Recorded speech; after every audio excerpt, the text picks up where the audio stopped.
자꾸맘의 원포인트. 자, 이번 시간에는 본딩하는 방법에 대해서 배워보려고 합니다. 여러분들 그냥 붓기만 하면 다 본딩이 아닙니다. 어떻게 하면 제대로, 어떻게 하면 정확하게 하는 건지 본딩하는 방법에 대해서 한번 배워볼게요. 기초가 가장 중요한 거 아시죠? 시작하겠습니다. 자, 본드 칠하는 방법, 본딩하는 법에 대해서 설명을 드릴 건데요. 자, 이렇게 본드를 칠하려면 본드판이라는 게 있어야 돼요. 본드판, 작업대 위에서 본드를 칠하면 저희가 보통 이게 가죽을 이게 음면에다 본드 칠 잘 안 하잖아요. 이렇게 반대쪽에다 본드 칠하는데, 재단하는 재단판 위에서 그냥 본드 칠하면 재단판에 본드가 막 묻어서 지저분해져요. 그리고 항상 그렇게 하지 않고 깔끔하게 작업을 하는데도 재단판이 지저분할 경우는 항상 수시로 깨끗하게 하셔야 만드는 작품이 깨끗해질 수 있는데, 그냥 이 상태에서 이 바닥에다 그냥 본드 칠하시고 좀 재단판을 지저분하게 사용하시면 작품의 가죽에 좀 지저분한 오염물이 이염이 될 수 있으니까 주의하시면 좋고요. 본드판을 항상 사용하시는데, 제가 이 본드판에다가 본드 칠을 하기 전에 자, 본드를 칠하는 도구 설명을 드릴게요. 본드를 칠할 때 보통 요거 플라스틱 헤라, 이렇게 플라스틱 헤라를 기본적으로 사용하시고요. 이렇게 붓헤라를 사용하십니다. 사실 요 붓은 사실 붓헤라로 쓰기에 조금 너무 고급스럽고요. 이건 이제 화방에서 사서 조금 더 고급스럽긴 한데, 굳이 이렇게 좋은 붓을 사용하지 않으셔도 되고요. 그냥 기본적으로 페인트 칠하는 그런 붓을 사용하셔도 되고요. 이렇게 그냥 붓을 사셔서 그냥 사용하시면 너무 숱이 많고 두꺼워서 본드 칠할 때 좀 힘들어요. 그래서 요거를 이렇게 다듬는데, 요 다듬는 방법에 대해서는 다음에 다시 원포인트로 알려드리겠습니다. 오늘은 본딩하는 방법에 대해서 설명을 드릴 거예요. 자, 본드 칠을 하려면 헤라 필요하고요. 본드가 필요하겠죠? 여러분들 이 플라스틱 헤라는요, 보통 이런 안감을, 이런 안감, 우리가 우라라고 하는 이런 안감을 칠할 때, 안감에 본딩을 할 때 주로 이렇게 사용하고요. 가죽에 본딩을 할 때는 사실 붓헤라가 더 좋기는 해요. 그런데 붓헤라가 처음부터 가공해서 쓰기가 어려우시니까 그냥 플라스틱 헤라로 사용하셔도 됩니다. 본딩을 하실 때 어떻게 하느냐에 따라서 방법이 더 중요하니까 붓헤라나 플라스틱 헤라 종류랑 상관없이 본딩하는 방법은 똑같습니다. 자, 우선 본딩을 해야 되는 대상물이 있어요. 자, 본드판을 사용하시더라도 본드판 위에 올려놓고 막 칠하시면 안 되세요. 보통, 그리고 본드를 뜨는 방법부터 알려드려야겠네요. 자, 헤라에 본드를 그냥 쿡 담가서 앞, 뒤에 이렇게 모두 본드가 묻게 하시면 안 돼요. 앞뒤에 이렇게 본드가 묻게 하시면 이렇게 본드 칠을 어차피 이렇게 한 면만 가지고 하실 텐데, 이 위에 있는, 위쪽에 있는 본드가 계속 굳기 때문에 어차피 사용을 못 하세요. 그래서 본드를 묻힐 때는 본딩을 할 한쪽 면만 해서 본드통에서 이렇게 위에서 눌러서 이렇게 해서 한쪽에만 본드를 더는 거예요. 이쪽에 본드 안 묻었죠? 한쪽에만 본드를 묻혀서, 자, 본드판에 놓고요. 아까 초반에 재단판에 놓고 그냥 본드 칠을 막 하시면 안 된다고 말씀드렸잖아요. 본드판에 놓고도 마찬가지예요. 보통 이렇게 작업하실 때 보면 이렇게 그냥 본드판에 올려놓고 본드를 그냥 막 이렇게 칠하시고, 막 이렇게 칠하시면 이 본드판에 본드가 묻어있는 상태로 그냥 계속 작업을 하시는 분들도 계시더라고요. 그런데 이렇게 하면 본드판에 이 본드가 묻어서 마찬가지로 작업물이 지저분해질 수가 있어요. 그래서 본드판을 사용하실 때는 이 엣지 부분에 재단물을 이렇게 올려놓으시는 거예요. 이 선에 맞춰서. 그러신 다음에 본드를 칠하실 때 보통 이렇게 자, 이렇게 그냥 일자로 칠했어요. 그랬더니 어떤 현상이 생기나요? 자, 이렇게 보시면 이렇게 몽우리가 지죠. 이렇게 몽우리가 지면 본드를 말리고 가죽을 붙였을 때 이 몽우리가 그대로 겉으로 드러납니다. 특히 소품을 제작할 때는 가죽이 얇게 가죽을 PR을 해서 사용을 할 경우에는 더더욱 이게 외관상으로 드러나기 때문에 굉장히 좀 예쁘지 않아요. 그래서 본드 칠 하실 때는 본드를 묻혀서 일자로 그냥 내리지 마시고요. 자, 여기서 원을 그려가듯이 이렇게 하시는 거예요. 그럼 여기 이렇게 본드가 남아있죠? 그럼 얘를 다시 데리고 이렇게 살짝 원을 돌려서 다시 원을 그려가면서, 자, 원을 그려가면서 이렇게 하실 때도 이렇게 밑으로 그냥 쭉 내리시면 안 되세요. 이렇게 쭉 내리시면, 자, 보시면 거미줄이 느껴지시죠? 이렇게 거미줄이 생깁니다. 이렇게 보이시죠? 그래서 여기서 원을 그려가면서 탁 하면서 밑으로 내리지 마시고 탁 하고 올려주시는 거예요. 밑으로 내려주시면서 탁 하고 올려주세요. 자, 그런데 본드도 이렇게 한번 칠하시잖아요. 그럼 이게 두께가 잡혀요.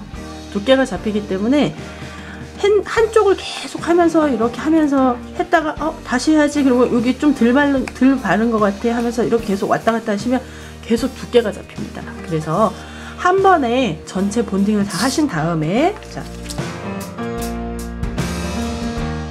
한 번에 전체 본딩을 다 하시고 만약에 본드칠을 한 번 더 해야겠다는 생각이 드는 경우가 있으실 거예요. 가죽의 경우는 좀 오래됐거나 아니면 뭐 특히 유난히 소재가 본드를 딱 발랐을 때, 본딩했을 때 본드를 쫙쫙 빨아들이는 경우가 있어요. 그럴 때는 접착력이 조금 떨어지기 때문에 한 번 더 하셔도 되거든요. 이렇게 한 번 전체적으로 깨끗하게 발라주시고 한 번 더 바르시는 게 좋고요. 자, 이렇게 바르시면 되세요. 가죽에도 한번 해볼까요? 자, 가죽에도 해보겠습니다. 자, 이렇게 놓으시고 여기서 원을 그려가면서,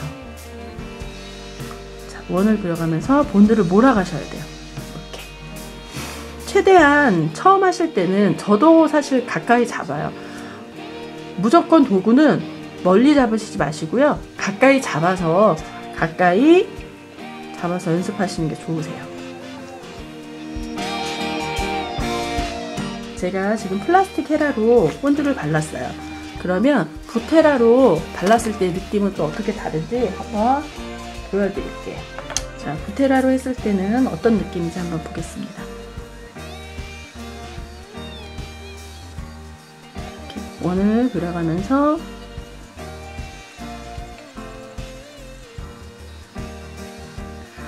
가죽 같은 경우는 저희가 PR을 많이 해서 쓰잖아요. PR을 해서 쓰기 때문에 사실 이렇게 가장자리에 층이 생길 수가 있어요. 붓헤라를 쓰는 이유는, 플라스틱 헤라는 붓헤라보다 그 밀려나가는 느낌이 조금 더 매끄럽거든요. 붓헤라 같은 경우는 조금 층이 져도 그냥 이렇게 본딩 하셨을 때 자연스럽게 그 부분까지 커버를 할 수 있는 그런 게 있어서 붓헤라를 그럴 때 많이 사용하는데, 보실게요. 플라스틱 헤라로 본딩한 모습이에요. 굉장히 매끄럽죠. 이렇게 보시면 본딩을 안 한 것처럼 굉장히 얇게, 얘네들은 굉장히 플라스틱 헤라는 얇게 바를 수 있다는 장점이 있습니다. 그래서 안감을 사용하실 때 많이 사용하시고요. 자, 붓헤라로 우리 본딩했을 때를 볼게요. 확실히 조금 그 층이 좀 있죠. 그리고 조금 달라요. 가죽에 붓헤라를 쓰는 이유는, 소품 같은 경우는 얇게 PR을 해서 사용을 하고 두께감으로 인해서 디테일이나 완성도가 좌지우지될 수도 있어요. 통가죽으로 하지 않는 이상. 그런데 가방 같은 경우는 기본적으로 가죽에 두께가 있고요. 본딩에 어떤 이렇게 몽우리가 져도 그렇게 크게 달라지지 않고 크게 영향을 미치지 않기 때문에 붓헤라를 사용하셔도 되고, 그리고 가방 같은 경우는 사실 너무 얇게 본딩을 하면 접착력이 좀 떨어질 수 있기 때문에 붓헤라로 살짝 두께감 있게 발라줘도 상관이 없어요. 그리고 안감 하실 때는 최대한 헤라를 약간 세우셔서 얇게 하시는 게 더 좋고요. 가방 같은 경우는 뭐 사실 아주 세 본도 아니고 조금 하루 이틀 지나서 조금 이렇게 본드가 오래됐다는 느낌이 들면 사실 세 본드보다 접착력은 더 좋거든요. 그래서 그런 본드를 사용해도 사실 무관합니다. 그래서 오늘은 본드 연습하실 때 몰아서 가는 거. 자, 본드 헤라에 올리셔서 연습 많이 하셔야 되세요. 그리고 중요한 건 본드 헤라에 본드가 이렇게 묻어 있어요. 지금 조금 아까 사용했던 여기가 조금 굳었어요. 이 상태에서 그냥 다시 새로운 곳에다가 본딩을 하시면 좀 이 굳은 게 좀 지저분하게 묻게 돼요. 그래서 그럴 경우에는 여러분들 그냥 패턴지 사용하고 자투리 남은 거 있잖아요. 그런데 이렇게 해서 깨끗하게 헤라를 닦아주시면 좋을 것 같아요. 손으로 손으로 이렇게 일일이 떼어주시면 손에 본드가 묻어서 자꾸 이렇게 별로 좋지 않잖아요. 그러니까 이런 데다가 이렇게 하셔가지고 하고요. 본드를 가장 잘 지울 수 있는 지우개는 본드입니다. 그래서 이렇게 하시고 이게 만약에 이렇게 딱딱하게 굳잖아요. 그럼 그 위에다 또 본드 헤라를 이렇게 문지르면 그 굳은 본드가 이 헤라에 있는 본드를 되게 잘 떼어줘요. 그래서 본드 지우개 역할을 할 수 있습니다. 그래서 이렇게 하시고 다시 한번 해볼게요. 본드판 끝부분에다가 놓으시고 반복해서 원을 그려가면서 본드를 몰아가는 거.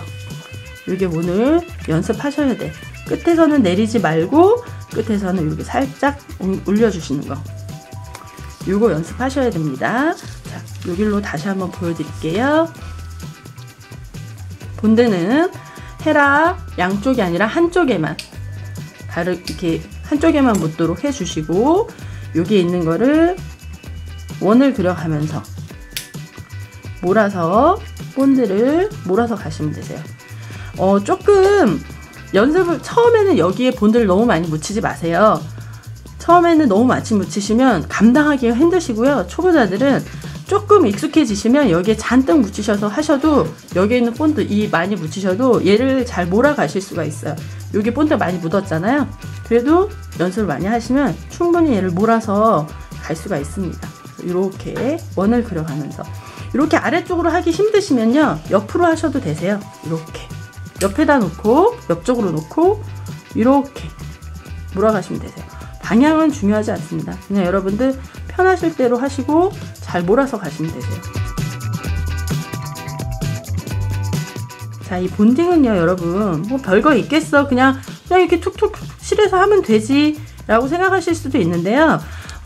이 본딩을 또 어떻게 하느냐에 따라서 이건 가장 기본 중에 기본이시잖아요. 이건 기본이고 이거 소품 얇게 하는 거는 이거 두께감 때문에 디테일이 달라질 수가 있으니까 여러분들 본딩도 연습을 하세요. 아주 기본 중에 기본입니다.